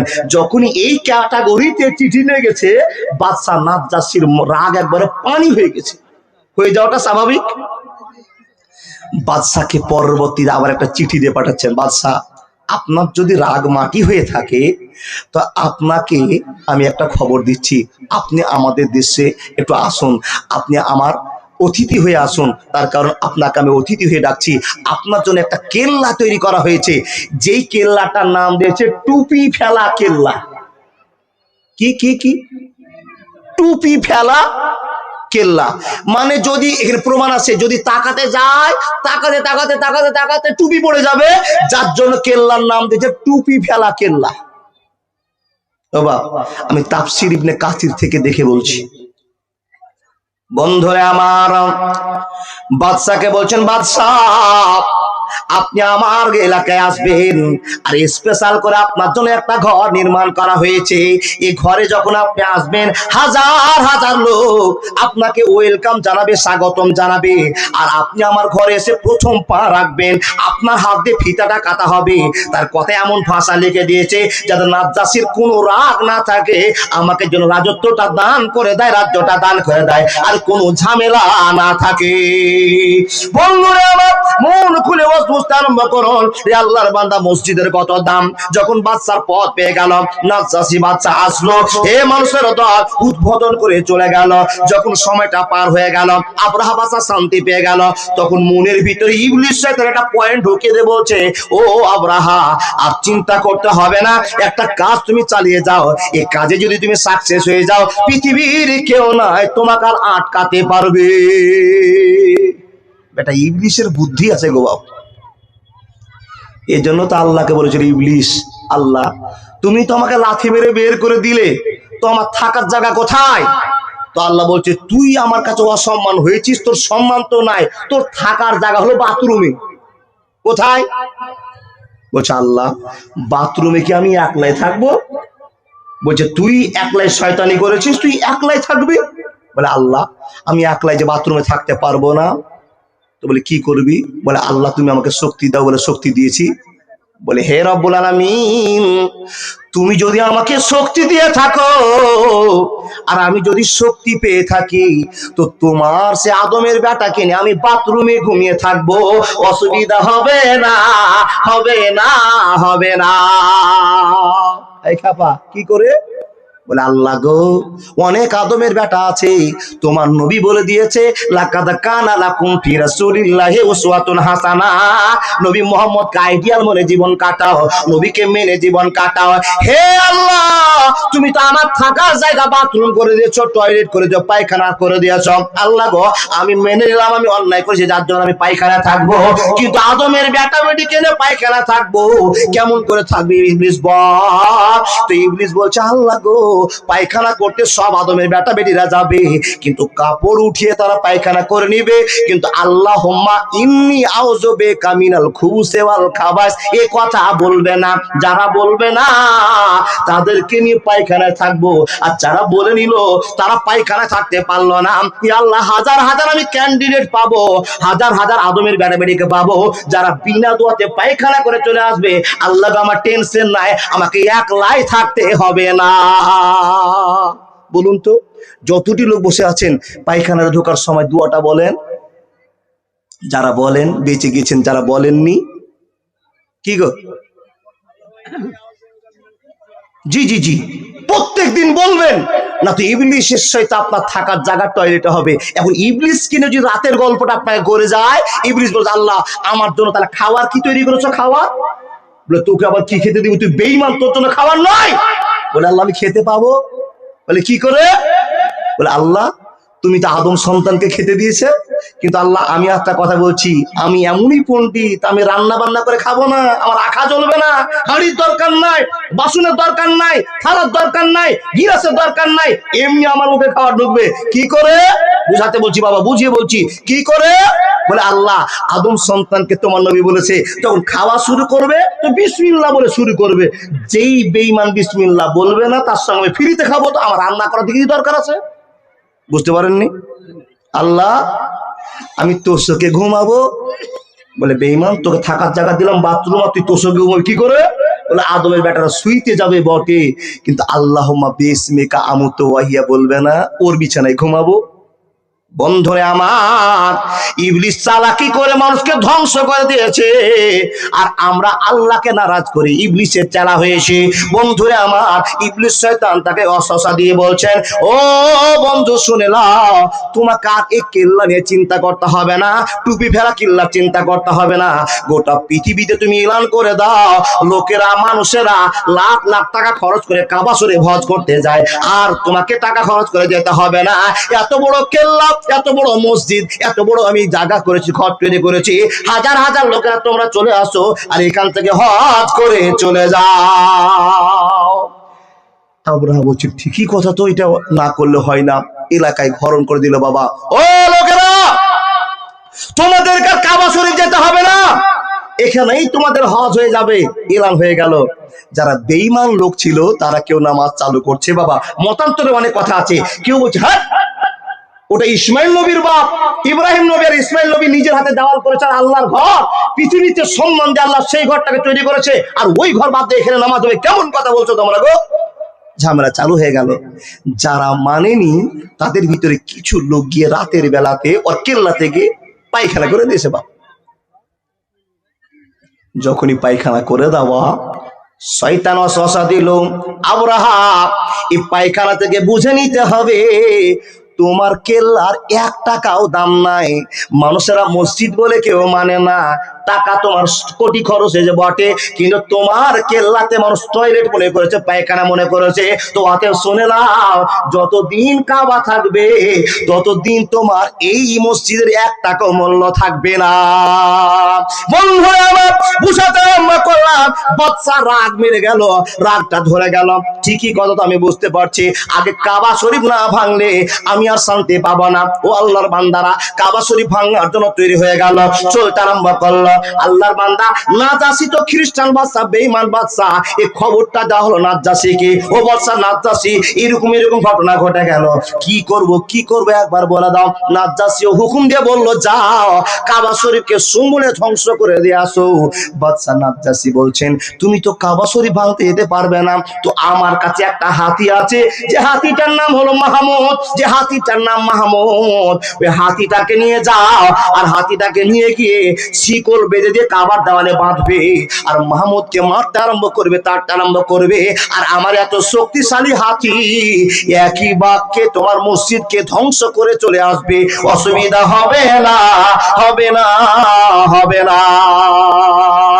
জন্ম আমার নবীর যুগে হলে কেমন হতো, জন্ম আমার নবীর যুগে হলে কেমন হতো, দু নয়নে রাসূল পাক দেখলে কেমন হতো, জন্ম আমার নবীর যুগে হলে কেমন হতো, জন্ম আমার নবীর যুগে হলে কেমন হতো, দু নয়নে রাসূল পাক দেখিলে কেমন হতো, জন্ম আমার নবীর যুগে হলে কেমন হতো। একবার জোরে বলুন না সুবহানাল্লাহ। আবরাহা যেই বছরে ঘটনা ঘটাচ্ছে সেই বছরে বিশ্বনবীর জন্ম হচ্ছে, জোরে বলুন সুবহানাল্লাহ। আল্লাহু আকবার কবীরা। বাদশাহ সিদ্ধান্ত করলো, তাহলে আপনি একটা হাতি দেন, যে হাতির শক্তি তুলনামূলক অনেক বেশি। লেখকগণ লিখছেন তাফসীর ইবনে কাসিরে, এইরকম হাতি জীবনে আর কোন বাদশা দেখে নি। নামটা কি বললাম গো? নামটা হলো, আপনি বলিয়েন না কি বললাম? হাতির নাম মাহমুদ।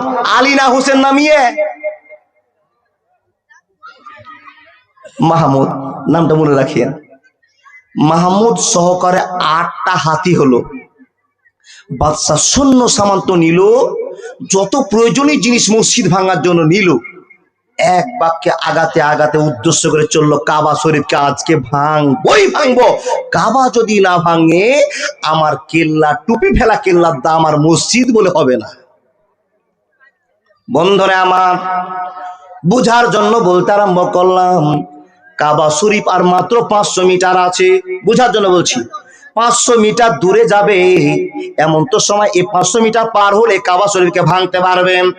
বন্ধু আমার, আবরাহা একটা যুদ্ধের ষড়যন্ত্র চালু করলাম। কি করে যুদ্ধের একটা ষড়যন্ত্র চালু করলাম?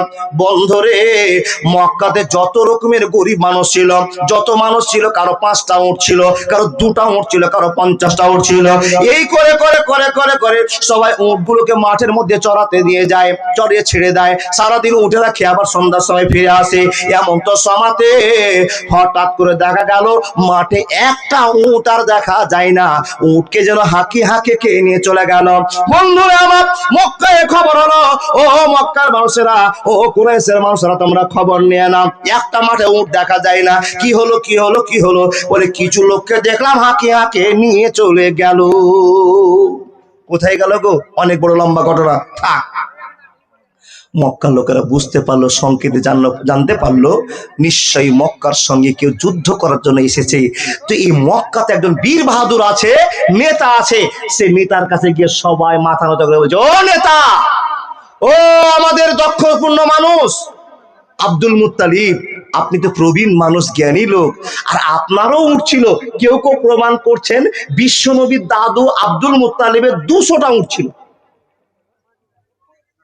ও বাপ, গ্রামবাসী তো আছে, আব্দুল মুত্তালিবের 200টা উট। আব্দুল মুত্তালিব বলছেন, আগো আমাকে যেতে বলছো, তো আমারও তো ভিতরটা হাওড়া হুগলি করছে। বিনা দোষে বিনা কারণে আমাদের উট ধরে নিয়ে চলে গেল, ঝামেলাটা বেড়ে গেল, কি করে মেকআপ নিব? তো বাদশাহ, সরি আব্দুল মুত্তালিব, মক্কার নেতা, নেতা যদি ভয় পায় তোর সমস্যা আরো বেড়ে যাবে। তো 1 পা 2 পা করতে করতে বুড়া মানুষটা চলতে আরম্ভ করলেন ওই বাদশার কাছে। বাদশা তো হুঙ্কার দিয়ে বসে আছে, সৈন্য সামন্ত রেডি হয়ে আছে। 1 মিনিটের মধ্যেই কাবাকে হামলা করে ঘরটা ভেঙে দিলে ঝামেলা মিটে যাবে, সিদ্ধান্ত নিয়েছে। বন্ধুরা আমার, এই বয়স্ক লোকটা টুকটুক করে যাচ্ছে, আর নবী মুহাম্মদ রাসূলুল্লাহ সাল্লাল্লাহু আলাইহি সাল্লামের দাদু আব্দুল মুত্তালিবের এখন যদি চেহারার গল্প করতে যাওয়া যায় তো 15 মিনিট কেটে যাবে। দেখতে হিষ্টপুষ্ট যুবকের মতো চেহারা, বয়স্ক মানুষ কিন্তু ঝকঝক ঝকঝক চেহারা, আর দেখে মনে খুব ভদ্র কোয়ালিটির মানুষ। এর প্রশংসার একটা শেষ ছিল না বন্ধু, কিন্তু একটার জায়গাতে প্রশংসা হেরে গেল। আশহাদু আল্লা ইলাহা ইল্লাল্লাহু ওয়া আশহাদু আন্না মুহাম্মাদান আবদুহু ওয়া রাসূলুহু, এই কথা মুখ দিয়ে বলেনি, যার জন্য সব হারিয়ে গেল। বাপ, গুণের কথা আছে অনেক, কিন্তু একটা জায়গাতে সব পিছিয়ে গেল, শুধু আল্লাহকে এক বলে বিশ্বাস করেনি, সব মাটিতে মিশে গেল। তাই তো আপনাকে বলি, সবই ইবাদত করলেন আর নামাজটা বললেন না, আপনার ওই আব্দুল মুত্তালিবের মতই হলো, বুঝেননি? সবই ইবাদত ঠিক আছে, আকিকা দিলেন, বিয়ে বাড়ি লাগালেন, দান খায়রাত সবই করছেন, আল্লাহর বান্দা খালি নামাজটাই পড়তে পারছেন না। আপনাকে বুঝাতে পারেন এতদিন থেকে। বন্ধু, আব্দুল মুত্তালিব লোকটাকে গিয়ে বলছেন, বাদশাহ, আপনাকে চিনি না জানি না, কিন্তু আপনি কেন এরকম ব্যবহার করলেন জানি না। আমাদের গ্রামবাসীর সকলের মানুষের উটকে আপনি নিয়ে চলে আসলেন, আর আমার এখানে 200টা উট আছে, আপনি নিয়ে আসলেন, কারণটা কি? বাদশাহ বলছেন, আমরা তোমাদের সঙ্গে যুদ্ধ করতে আসিনি, আমরা একটা মাকসাদে এসেছি, প্রয়োজনে এসেছি। কি প্রয়োজন? কি প্রয়োজন? বলে আমার প্রয়োজন হলো এই কাবা ঘরটাকে ভাঙতে হবে, আর আমি একটা গির্জা তৈরি করেছি, এই গির্জাকে টিকাতে হবে। এই যতদিন দাঁড়িয়ে থাকবে আমার মসজিদের মান বাড়বে না, সম্মান বাড়বে না, তার জন্য আমি চিন্তা করছি এই কাবাকে ভাঙতে হবে। অনেক গল্প আছে। যখনই এই কথা বলা, আব্দুল মুত্তালিব বলছেন, ছি ছি ছি, তোবা তোবা তোবা, আপনি একজন রাজা মানুষ, জ্ঞানী মানুষ, আর আপনি এত বড় ভুল করছেন। এর কথা শুনে বাদশাহ কিন্তু হতভম্ব হয়ে গেল। আর আমাকে বোকা বলছে? বলে হ্যাঁ, আপনি তো বোকা। বলে কেন বোকা? বলে বন্ধুরে আমার, আমাদের মাঠে উট চড়ছিল, এখানে গরিবের আছে উট, বড় লোকের উট আছে, আপনি উটগুলো ধরে আসার কারণটা কি? বলে আপনাদেরকে আমার সতর্ক বাণী করে দিলাম, এখন যদি আপনারা যুদ্ধ করার মন করেন তো যুদ্ধের জন্য আমরা তৈরি আছি, তো তোমরা গিয়ে তৈরি হয়ে লেগে যাও, যুদ্ধ ঝামেলা হবে না। আর যদি তোমরা সিদ্ধান্ত করো না কোনো ঝামেলা করব না, তাহলে চুপচাপ করে চলে যাও। আব্দুল মুত্তালিব বলছেন, বন্ধুরে, আমাদের কোনো ঠেকা পড়েনি, আমাদের কোনো ঝামেলা করার দরকার পড়েনি, আমাদের মনের মাকসাদও কিছু নাই, শুধু আপনার কাছে আমার প্রশ্ন আছে, কেন আপনি আমাদের উটকে ধরে নিয়ে আসছেন? আপনি তো ঘর ভাঙবে কাবা, এটা আল্লাহর ঘর, এই ঘর ভাঙবেন তো আমাদের কি আছে? আপনার ঘর আপনি ভেঙে নিয়ে চলে যান, এটা আল্লাহর ঘর, যদি আল্লাহ পারে তো আল্লাহর ঘর রক্ষা করবে। আপনি যদি আমাদের ঘর ভাঙতেন তো আমরা প্রতিবাদ করতাম, যুদ্ধ করতাম, কিন্তু আপনি তো আমাদের ঘর ভাঙবেন না, এই ঘরটা আল্লাহর, আপনি ঘর ভাঙবে কেমন পেঁয়াজ? বন্ধুরা আমার, আপনাকে তো এটাই বোঝার কথা যে যে মসজিদের মাটিটা রেজিস্ট্রি হয়ে যাবে খালেকের কাছ থেকে, জাব্বারের কাছ থেকে, সাত্তারের কাছ থেকে আল্লাহর নামে উইল হয়ে যাবে, এই মানুষের দল সেদিন থেকে পৃথিবীর কারো ব্যক্তিগত ঘর নয়, এই ঘরটা, এই জায়গাটা, মাটিটা হলো আল্লাহর জায়গা, আল্লাহর ঘর, আল্লাহর মাটি। বন্ধুরে, নবীজি দাদু আব্দুল মুত্তালিব বলছেন, ও বাদশা নামদার, আপনি যদি আমাদের ঘর ভাঙতেন তাহলে আমরা আপনার সঙ্গে প্রতিবাদ করতাম, আপনার সঙ্গে প্রতিবাদ করবো না, আপনি আমাদের উট ব্যাগ দিয়ে দেন, আমরা উট ঘুরে নিয়ে চলে যাব, আর যার ঘর সে রক্ষা করবে কিনা জানি না, এটা বলতে পারবো না। বলছে বড় ভালো কথা, তোমাদের উট নিয়ে চলে যাও। উট দিয়ে পাঠিয়ে দিল। আবরাহা বলছে, আরে গ্রামবাসী কেউ বাধা দিবে না, এটা আল্লাহর ঘর, তা আল্লাহ কি করবে? জোরে বলো নাউজুবিল্লাহ। বন্ধুরে আমার, কামান রেডি করেছে, শিকল রেডি করেছে, কাবার উপরে হামলা হবে। এবার হাতিকে বলছে, হাতিরে চল, এ মাহমুদ তুই যদি সামনে না থাকিস বাকি হাতিগুলো তো হাওয়া খেয়ে পালিয়ে যাবে, এ মাহমুদ তুই চল। তো মাহমুদকে যে পরিচালনা করছিল আঘাত করতে আরম্ভ করেছে। বন্ধুরে, আপনাকে আপনি কোরআনের গল্প শোনাচ্ছি, আপনাকে যেমন তেমন কথা শোনাই না। বন্ধুরে আমার, মাহমুদ হাতিকে বলছে, মাহমুদ চল চল চল, তোর গায়ে যত শক্তি আছে তুই একবার ব্যবহার করে দেখিয়ে দে, গোটা পৃথিবীকে তাক লাগিয়ে দে, তোর পায়ে একটা শিকল বাঁধবো আর কাবার সঙ্গে জিঞ্জির প্যাচ মারবো, আর তুই একটা ঝাটকা মারবে, এই ছোট্ট কাবা ঘরটা উল্টে পড়ে শেষ হয়ে যাবে, কোনো ঝামেলা হবে না, হবে না, হবে না। এই মুসলমানো संभल जाओ, ये दुनिया जाने वाली है, मुसलमानों संभल जाओ, ये दुनिया जाने वाली है, गुनाहों से करो तौबा, कियामत आने वाली है। मुसलमानों संभल जाओ, ये दुनिया जाने वाली है, गुनाहों से करो तौबा, कियामत आने वाली है। रोशन करो दिल को मोहब्बत के नूर से, तुम हो सुकून लेगा कानायत के नूर से, ये गुमराही ये बेदीनी मुसीबत आने वाली है, गुनाहों से करो तौबा, कियामत आने वाली है। আল্লাহর বান্দা, খবর এটা মনে পড়লো, উট নিয়ে ঘিরে এসে আব্দুল মুত্তালিব বলছেন, ও মক্কার লোকেরা, তোমরা সবাই বাড়ি ছেড়ে পালিয়ে যাও। জোরে বলো সুবহানাল্লাহ। নেতা বলছে তোমার বাড়ি ছেড়ে পালিয়ে যাও। বলে কেন গো, কি হয়েছে? বলে উট তো আমরা পেয়ে গেছি, উটের ঝামেলা নয়, আমাদের সঙ্গে ঝামেলা নয়, কাবা শরীফকে ভাঙার জন্য আব্রাহা বাদশা এসছে, তো এটা কনফার্ম জেনে নাও, 100তে 100 মেনে নাও, আমি তোমাদের নেতা, তোমাদের আদেশ করছি, যদি এই এলাকায় থাকো, গ্রামে থাকো, আব্রাহার গজবে গজবে তোমরা জীবন দিয়ে তোমরাও গজবে শেষ হয়ে যাবে, তার জন্য বাড়ি ঘর ছেড়ে পালাও তাড়াতাড়ি করে। আব্রাহা যখনই কাবা শরীফে হাত দিবে আল্লাহর গজব আসবেই আসবে। জোরে বলুন সুবহানাল্লাহ। এটা কাফেরও বিশ্বাস করে কাবা শরীফের সম্মান কত বড়। বন্ধু, কথা শুনে গোটা গ্রামের লোক পালিয়ে গেল গ্রাম ছেড়ে, দূর থেকে পাহাড়ের ধার থেকে দেখে কি ঘটছে কি ঘটছে। বন্ধুরে আমার, আব্রাহাম মাহমুদকে বলছেন, মাহমুদ চল। মাহমুদ মাথা ঝুঁকে বলছেন না। বুঝেননি? বন্ধুরা আমার, আব্রাহা তুমি জানো না বেঈমান, টাকার স্বার্থে সম্মানের জন্য তুমি জীবনটা শেষ করতে চলেছো। তুমি তো বুঝো না আল্লাহর খেলা কেউ বুঝতে পারবে না। একটা জন্তু বুঝতে পেরেছে, একটা হাতি বুঝতে পেরেছে, বেঈমান তুই বুঝতে পারিস নি। মাহমুদকে বলছে, মাহমুদ চলছেন না, ধপ করে বসে পড়েছে। বন্ধুরা আমার, কত কষ্ট দিয়ে তাকে উঠার চেষ্টা করছে, যখনই কষ্ট করে দাঁড় হচ্ছে, বন্ধুরে পশ্চিম দিকে যাওয়ার কথা ঘুরে পূর্ব দিকে মারছে দৌড়, থামতে পারে না, থামতে পারে না, হই হাল্লা পড়ে গেল, হই হাল্লা পড়ে গেল। রব্বুল আলামিন বলছেন, হাতি তো আগাবে না। এই বেঈমান মানুষরা চাকরি যারা করে তারা আগে যাবে, সৈন্যরা আগাবে। যখনই আগাতে আরম্ভ করেছে, বন্ধুরে আমার আল্লাহ তাবারাক ওয়া তাআলা আপনাকে বলছেন, এ মুসলমান, প্রত্যেকদিন তুমি মসজিদে বলো আলাম তারা কাইফা ফালা রব্বুকা বিআসহাবিল ফিল আলাম ইয়াজাল কাইদাহুম ফি তাজনীল ওয়া আরসালা আলাইহিম তায়রান আবাবিল। বন্ধুরা আমার আল্লাহ তাবারাক ওয়া তাআলা বলছেন, হে মানুষের দল, তোমরা কান খুলে শুনে নাও, তোমার জমির জন্য তোমরা রক্ষাকারী হবে, আর আমির জন্য আমি আল্লাহ রক্ষাকারী হব। এখানে কোনো ফাসাদ থাকবে না, থাকবে না, থাকবে না। যেদিন মসজিদের নামে জায়গা হয়ে যাবে, সেই দিন আমার নামে জায়গা হয়ে গেল, এই ঘরটা আমি আল্লাহ রক্ষা করব। পৃথিবীর সব মানুষ যদি তোমরা প্রতিবাদ শুরু করে দাও, আমার সঙ্গে জিততে পারবে না, পারবে না, পারবে না। ও বন্ধুবার আমার, শুরু হয়ে গেল ঝামেলা। কি ঝামেলা চালু হয়ে গেল? আল্লাহ তাবারাক ওয়া তাআলা বলছেন, মানুষ রে, তোমরা দেখে নাও, বুঝে নাও, তোমরা প্রত্যেকদিন তেলাওয়াত করে শুনে নাও। আব্রাহার বাদশার উপরে ঝাঁকে ঝাঁকে ঝাঁকে ঝাঁকে একটা সবুজ রঙের পাখি আসতে আরম্ভ করলো। একটা পাখির কাছে তিনটা পাথর। কটা পাথর বললাম? একটা পাখি তিনটা পাথর, মানে তিনটা বম নিয়েছে বাবা, একটা ঠোঁটে, দুই পায়ে দুটা ধরেছে।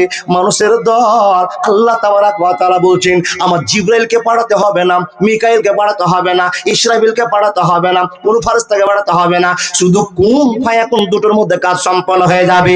এই পাখিরা যা এই বেঈমান বাদশাকে সমূলে ধ্বংস করে দিয়ে। বন্ধুরে আমার, একটা পাখি মুখে দুই পায়ে নিয়েছে, হাজার হাজার পাখি ঝাঁকে ঝাঁকে পাখি আব্রাহার উপর উঠতে আরম্ভ করেছে। কাবাতে হাত দেওয়া তো দূরের কথা, আকাশ থেকে বর্ষণ চালু হয়ে গেল। একটা পাথর ছাড়ে, একটা পাথরের ব্যবহার করতে কি হয় বন্ধুরে আমার? আব্রাহা যত সৈন্য সামন্ত ছিল, উট ঘোড়া ছিল, মাথায় ঢুকে পেট ফেটে, উটের পিঠ, হাতির পিঠ ফেটে মাটিতে ঝাঁঝরা হয়ে গিয়ে বর্ষণ চালু হয়ে গেল। চলে যায় তুল কালাম, চলে যায় তুল কালাম, চলে যায় তুল কালাম, তুল কালাম চলে যায়। বন্ধুরে, ঝাঁকে ঝাঁকে পাখি এসে কিছুক্ষণের মধ্যে আব্রাহার সব সৈন্যকে আব্রাহাকে নিস্তেনাবুদ করে দেওয়া হলো। একবার জোরে বলুন আল্লাহু আকবার। আল্লাহ, তোমার ঘরের প্রতি এত মায়া, তোমার ঘরের প্রতি এত তোমার টান। প্রতিটা মানুষ যেমন নিজের জান দিয়ে, নিজের পেরেশান দিয়ে, তিন বাপ বেটা দিল্লি বোম্বাই খেটে টাকা জয় করে একটা ঘর নির্মাণ করে, আর হঠাৎ করে যদি সরকার বলে এই ঘরটা ভেঙে দিতে হবে, এরা তিন বাপ বেটা বুক পাতিয়ে দিবে। ও বাবা, সাধারণত একটা জমি নেওয়ার জন্য মমতা সরকার কি আইন করেছিল, কিংবা সরকার বাহাদুর আইন করেছিল, কে করেছিল আমি বলতে পারবো না। রাস্তার যত দোকান আছে সব সরিয়ে দাও, বলেনি? ভাঙা হয়নি? যখন ভাঙতে যায়, হাজার হাজার ছেলে মেয়েরা সবাই জেসিপির আগে গিয়ে বুক পাতে বলছে, আমাকে মেরে দাও, তারপর আমার ঘরে হাত দাও। দেখেছেন মোবাইলে? বাবা, তাহলে ঘরের কত টান আছে, ঘরের কত ভালোবাসা আছে।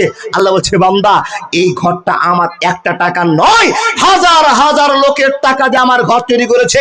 এটা হলো টাকার ঘর নয়, এটা ভালোবাসার ঘর, এটা জীবনের ঘর, এটা জীবনের বিনিময়ে ঘর। রক্ত পানি করে হাজার হাজার মুসলমান 1 টাকা 5 টাকা করে দিয়ে দিয়ে ইট বালি সিমেন্ট কিনে কিনে ঘর করেছে। এই ঘর আমি ক্ষতি হতে দিব না, আমার ঘর আমি রক্ষা করব।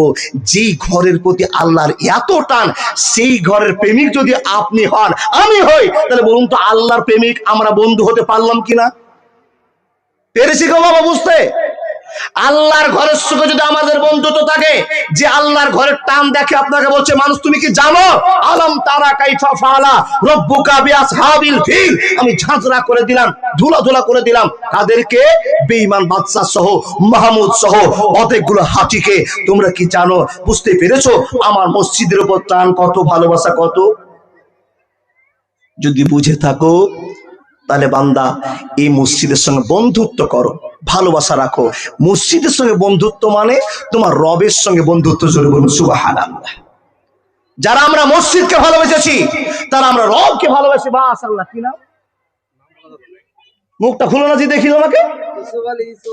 ইসুফ আলী। মুখের পাইনটা কেমন ছিল দেখতুম? আল্লাহু আকবার। কতটি আছে জানি না, বেনামিতে দান করেছি। দেখেন বাপ, দান দু কোয়ালিটির হয়, একটা প্রকাশ করে, একটা গোপনীয়। কিন্তু হাদিসে ভাষা কি আছে, দান করতে হবে তো লুকিয়ে করতে হবে, ডান হাত করলে বাম হাত জানতে পারবে না, তাই না? হাদিস শুনেননি? ডান হাত দান করবে তো বাম হাত জানতে পারবে না। কিন্তু সবটি মানুষ দেখা হয়ে গেল যে এই লোকটা দিতে আসছে, ইউসুফকে চিনে নিয়েছে, তাহলে এটা বেনামি হলো। চুপ করে এসে ব্যাগের পিছনে নিয়ে গেছে, চুপ করে, এটা হলো দান? না না না, এটাও দান নয়। বুঝতে পারেননি? মাশাআল্লাহ, নানা যাইও না, তোমার অপারেশনটা করা করে হবে।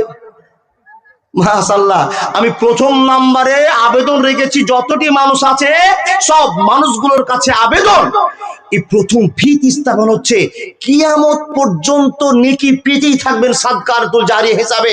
আর যত সাদকাতুল জারিয়া আছে মাওলানা, সবচেয়ে শ্রেষ্ঠ এটাই। যত সাদকাতুল জারিয়া আছে সবচেয়ে শ্রেষ্ঠ সাদকাতুল জারিয়া হলো মসজিদ। তাহলে নানা এর জন্য এই ছোট্ট একটা দান গুইনা নিতে থামো তো, এই জোরছে, আরো কাঠা বাকি আছে। জি, আর এলাকার লোক খালি লটকে দিতে হবে। কি লটকে দিতে জানেন? আলম ভাইরা যার কমিটি আছে ওরা বলবে, এখানে একটা মসজিদ হচ্ছে, জি একটা বাক্সতে টাকা তোমরা জমা করে দিও। আপনার উচিত ছিল মোটরসাইকেলে যাবেন, আসবে। মাশাআল্লাহ, নামটা কি জি? রফিকুল ইসলাম। 500 টাকা দিয়েছে, যাবেন আসবেন, 5,000 10,000 15,000 বাক্সে দিয়ে চলে আসবেন। এটার নাম হলো গোপন দান। আরে এতটি লোকের সামনে দিতে আসেন, গোপন হলো। আল্লাহু আকবার কাবীরা। বুঝাতে হয় না বাবা, হাদিসের কিছু মাফহুম আমাদের বুঝার ফেয়ার আছে। এই যে তাপস ডাক্তার, দেখেন কেউ মসজিদ ভাঙবে বলে চেষ্টা করছে, আর তাপস ডাক্তারের দাম দিছে বলে মসজিদ বানা হোক। আল্লাহু আকবার কাবীরা। আল্লাহ এরকম মনোভাবের